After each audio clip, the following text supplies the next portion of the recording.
We bring you the lunch edition of MBC News with me, Sifatim Susa. Our top stories.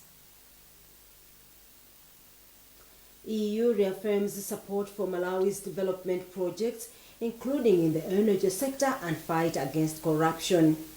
The Ministry of Transport and Public Works keen to revive water transport as a way of preserving the country's road infrastructure. And in sport, the Netball Association of Malawi asks for a netball court at their new home in Namiwawa, Blantyre.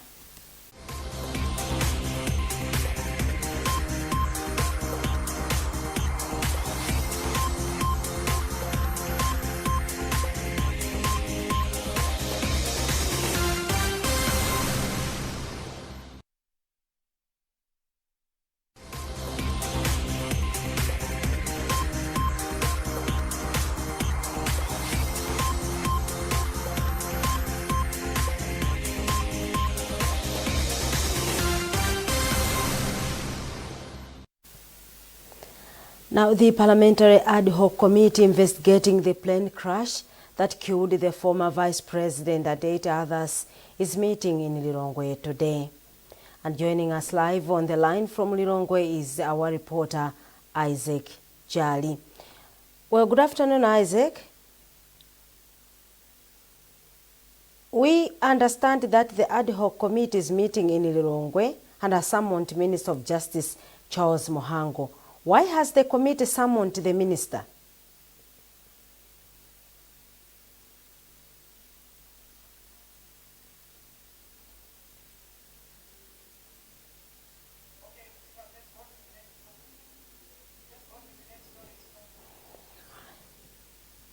Well, we'll go back to that story later on in the bulletin. We're moving on. The European Union EU head of delegation in Malawi, Daniel Aristi Getzelumendi, says EU remains committed to supporting various development projects in Malawi, including the Mpatamanga energy plant and stamping out corruption. Speaking during an engagement with members of Blantyre Press Club in Blantyre, the ambassador said EU has invested 1.5 billion euros in various development projects in Malawi. We have a very broad, very wide array of programs and projects and operations in Malawi. At present, if you put everything together, we operate around 1.5 billion euro worth of programs and projects in the country. We help tackle corruption together with our German colleagues. It's an operation that is funded by both the European Union and Germany. And we are also, as you said, very, very present in the electricity sector, notably developing the Mpatamanga hydroelectric power station, where we have around 500 to 600 million euro of financing. We are so grateful to the European Union ambassador because this interaction is not just simple. This is something, it's a milestone to Blantyre Press Club. You know, the European Union is doing a lot of activities in issues of fighting corruption. You know, corruption has been affecting our country negatively. So we are doing a lot. The EU has also invested a lot in the energy sector to make sure that the country has stable electricity. This is very key. So the interaction with the EU ambassador is very unique, fruitful, and we hope the EU will continue to do more activities to ensure that challenges that the Malawians are facing are eradicated so that people should be able to live a better life.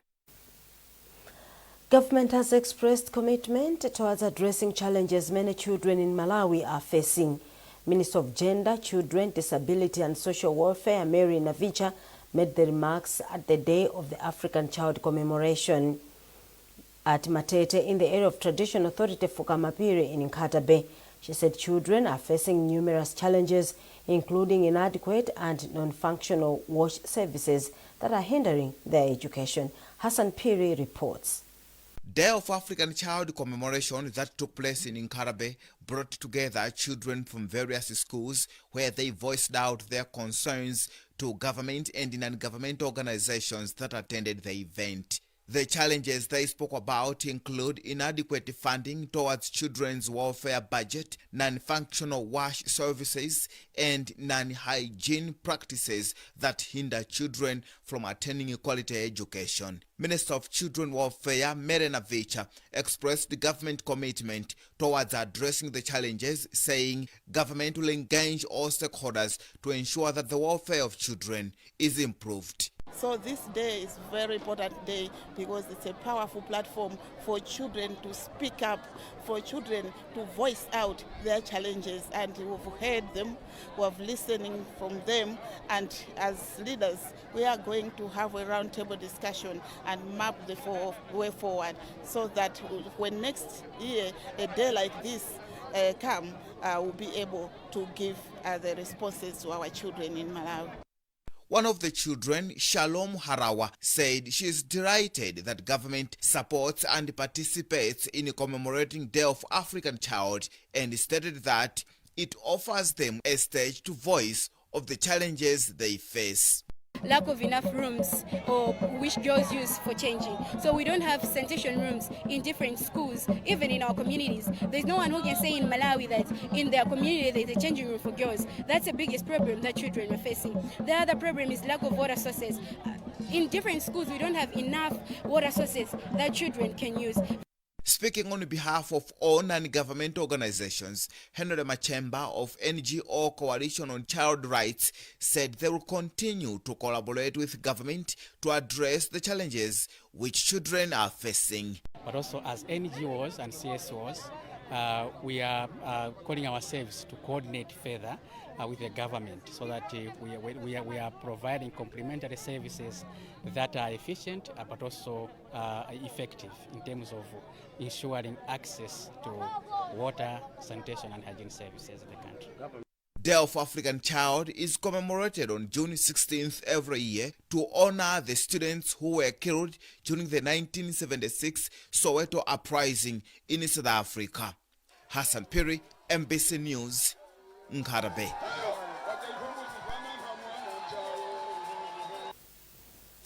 Now, Minister of Education Bright Msaka has appealed to parents around Mangale Primary School in Mangochi to prioritize their children's education. He made the remarks during a tour of Mangale Primary School following reports that only one girl, Duana Muhammad, sat for this year's Primary School Living Certificate of Education examinations. In his remarks to the community, the minister said every child deserves an opportunity to learn and succeed in life, urging parents to invest in their future. David Omar reports.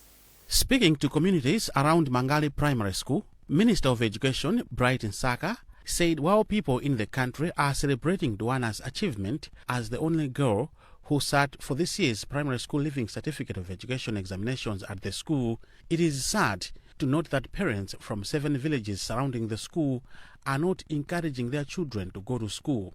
The minister said access to education is every child's right and enforcement on the same must start from parents. During the visit, the minister also spoke against child marriages and child labor, describing the malpractice as a hindrance to any child's freedom. We have had years when there has been nobody sitting for Standard 8 examinations. And yet, as you heard, there are 7 villages surrounding this school. And that is a message in its own about education in this community. Now, the duty of the Minister of Education, one of the duties, is to make sure that we improve education in Malawi. And improvement of education means, first and foremost, making sure that every child is educated.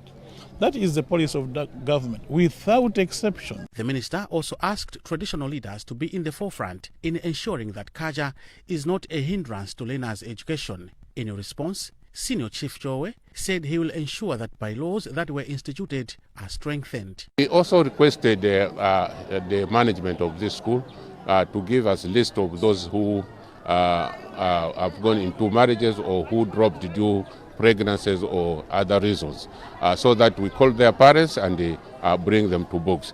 As we all know that it is a crime to marry off our children, especially girls, before they reach their 18 years age. So we are going to do this so that all those who were also planning to do the same should learn from this case. Head teacher for the school, Boniface Gomiwa, said enrollment is always high in the lower classes, but these numbers decline as learners advance in age. Lack of parental guidance and economic challenges here at Mangale, since it is around the lake, so many learners are fond of going to lake. They were taken as breadwinners in their families. 8 learners sat for this year's Primary School Living Certificate of Education examinations at Mangali Primary School, with Duana as the only girl. Currently, the school has an enrollment of 906 learners, among them 550 girls. Dave Umar, MBC News, Mangochi. Now we go back to our earlier story in which we said the Parliamentary Ad Hoc Committee investigating the plane crash that killed the former Vice President and 8 others are meeting in Lilongwe. And joining us live on the line from Lilongwe is our reporter, Isaac Jali. Good afternoon, Isaac. Good afternoon, Stephen. Yeah, we understand that the Ad Hoc Committee is meeting in Lilongwe and has summoned Minister of Justice Charles Muhango. Why has the committee summoned the minister? Thank you so much, Stephen. Indeed, the Minister of Justice Charles Muhango is appearing before the Ad Hoc Committee on the plane crash which killed the then Vice President Dr. Klaus Chirima and 8 others on 10th June 2024. Appearing before the committee, Charles Muhango said he is here to, among other things, justify why this inquest or the inquiry was necessary. The new one, the fresh one, was necessary in order to provide answers to some issues surrounding the plane crash. I think Charles Muhango feels there are some areas which need to be cleared before the 2 reports by the BAFU. I think this is a German aviation expert organization, and the report by the Presidential Commission, led by former President Dr. Lazarus Chakwera, are approved. These 2 reports are there, but he feels they are somehow conflicting. They are not giving a clear picture as to what exactly happened, as to what exactly caused the plane crash, which killed Dr. Klaus Chirima and his entourage. So he needs to kind of justify, to give justification why he recommended to President Professor Babita Mukari to go ahead and set up the new committee or reopen a new inquiry. Now that takes us to the issue of why the the committee has cited a justification for the reopening of the new inquiry. What has been the reasons? The reasons, according to the minister, because today is the show of the minister. According to him, Charles Muhango, he cited some conflicts in the 2 reports. The few report and that report by the Presidential Commission. That report, we all remember, it was prepared by the commission which was set up by former President Dr. Lazarus Chakwera. So he feels the reports are conflicting. So Charles Muhango started with the report by BFU, which somewhere says that after takeoff, after the military plane which Dr. Klaus Chirima and the entourage were using took off at the Kamuzu International Airport, the plane made some abnormal maneuvers. Right, heading to Nzuzu, the plane made some abnormal maneuvers, some abnormal movements and turns until it failed to land and finally crashed at the Nzuzu. All right. Right? Yeah. So according to that report by the BFU of Germany. All right. Well, yes, continue. Yes, and then he says the aircraft was not equipped with flight recorders because, according to DFU, it was not required by aviation authorities for the gadgets to be on the plane. Yet DFU did not specify whether the gadgets was not fitted initially or were removed afterwards. All right. Well, thank you very much, Isaac. I hope you keep us updated once the inquiry concludes this afternoon. Thank you so much, Stephen. All right, we are watching news lunch hour edition of MBC News, a reminder of our top stories. EU reaffirms support for Malawi's development projects, including in the energy sector, and fight corruption. The Ministry of Transport and Public Works keen to revive water transport as a way of preserving the country's road infrastructure. And in sport, the Netball Association of Malawi asks for a netball court at their new home in Namiwawa.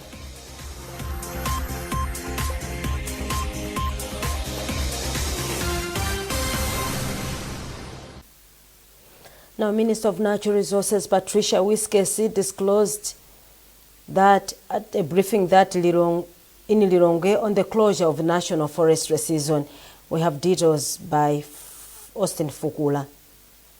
The Natural Resources Minister expressed his satisfaction after surpassing the target of 40 million trees by 18 million trees. She said this success is due to collective efforts from public institutions, non-government organizations, corporate institutions, and other stakeholders whose commitment helped to exceed the initial target. Wiskes, however, said the ministry is concerned about the survival rate, which stands at 60% for previous years. She said the ministry has therefore devised measures to address the challenge. We are engaging our stakeholders, the non-government organizations, and our development cooperating partners to invest in the survival rate.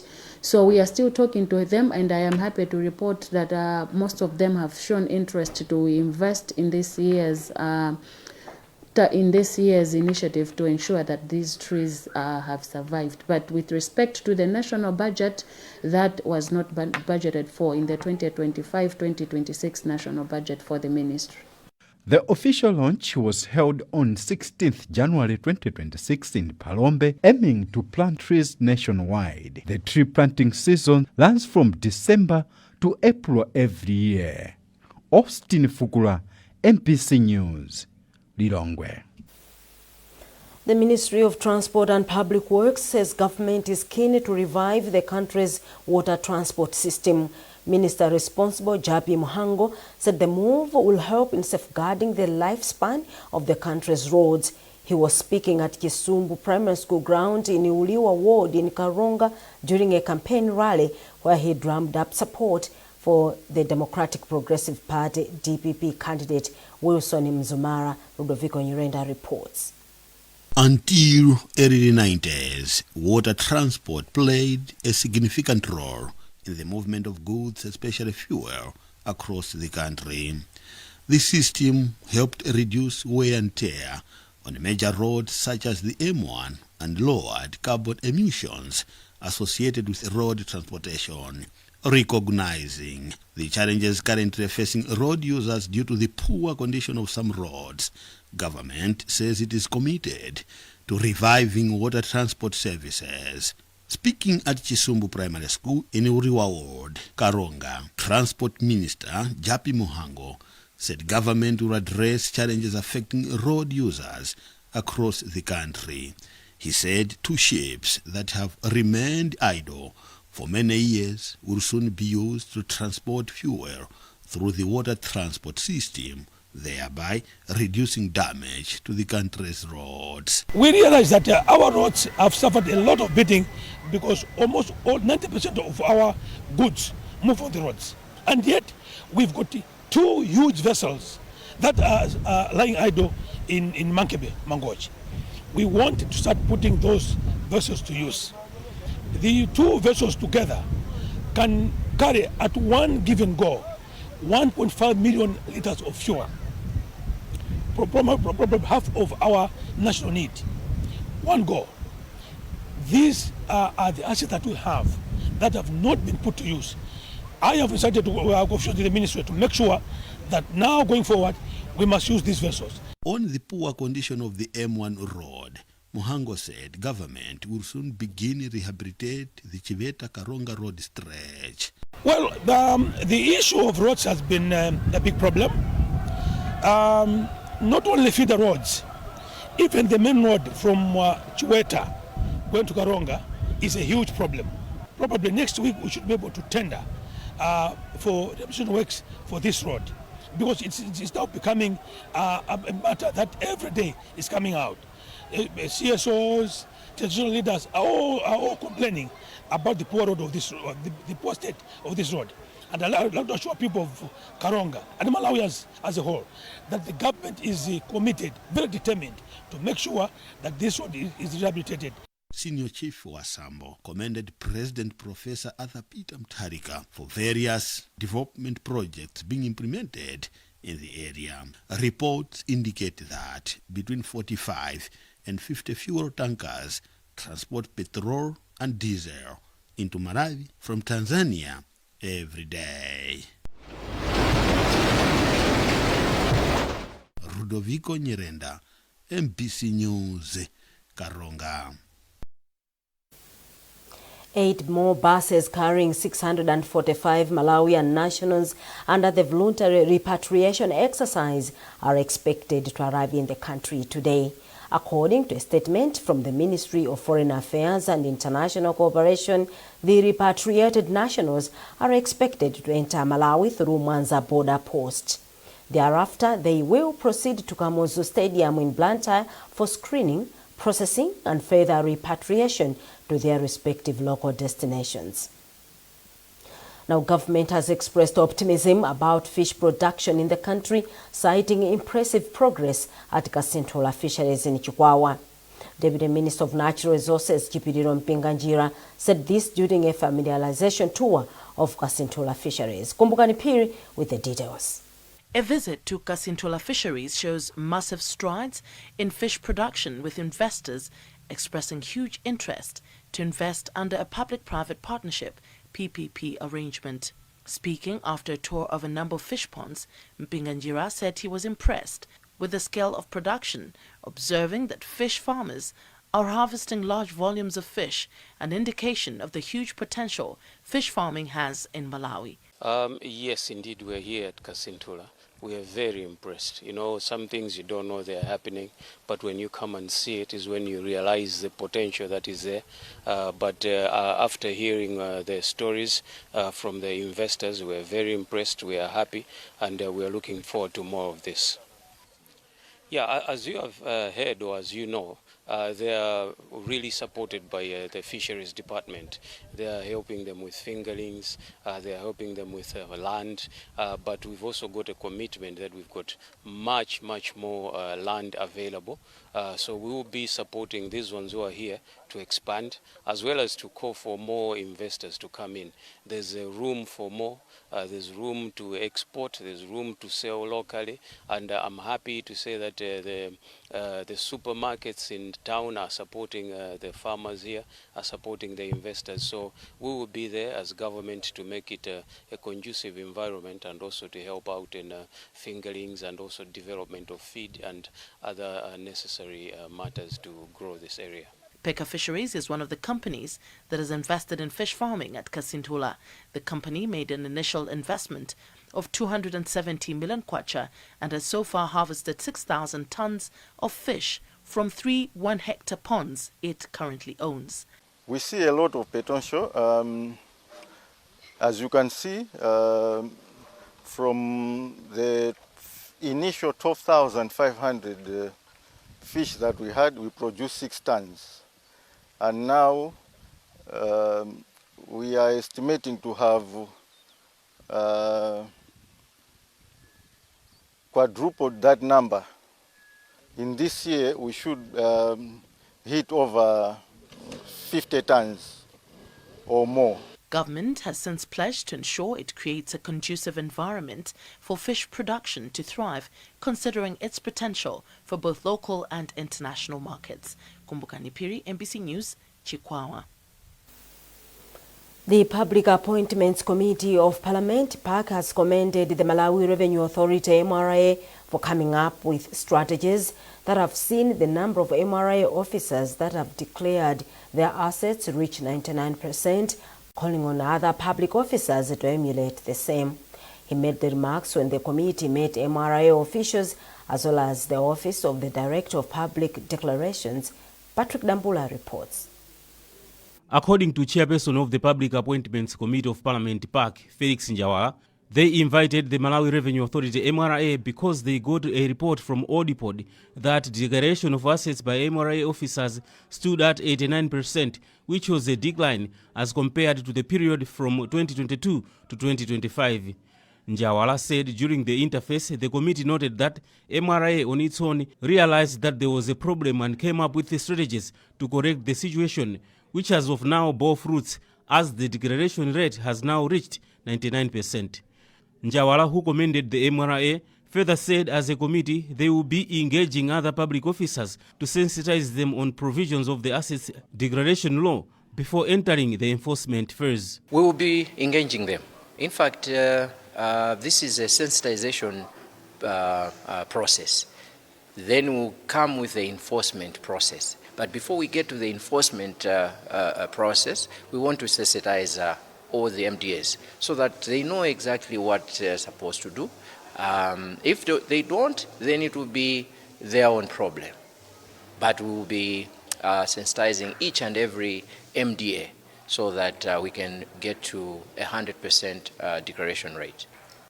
Deputy Commissioner General of the MRA, Alan Zinkoma, said the development means that the MRA is a law-abiding institution. He said they are now striving to achieve 100% compliance of the assets law among MRA officers because as an institution that is entrusted with the collection of public revenue, reaching that goal would help to enhance public trust. This is not a ticking exercise. If every officer complies in declaring their assets, because that upholds accountability. We know that our officers are not engaged in other activities that enrich them apart from what they do as per the Constitution allows. So in so doing, it also enhances our revenue collect, because you know that our purpose is to optimize the revenue collection. So if everybody is complying with that, it means we are going to achieve that. Deputy Director at the Office of the Director of Public Officers Declarations, Audipod, Weani Muntari, said it is encouraging that there is an upward trajectory of compliance to the assets law since it was established in 2014. What we've noticed is that over the past 10 years, compliance has continued an upward trajectory, which is good for the nation. This law is only 14 years old, so there's a lot that we have to do as an office in terms of public education, and still more, we're engaging a number of institutions, building capacity, sensitizing them. The ultimate goal is to make sure that each institution is at 100% compliance, but also to make sure that compliance on an individual basis is not forced, but it's voluntary, because this is ethics, these are matters to do with integrity. The Assets Declaration Law mandates listed public officers to declare their assets as a way of promoting transparency and accountability, besides curbing corruption.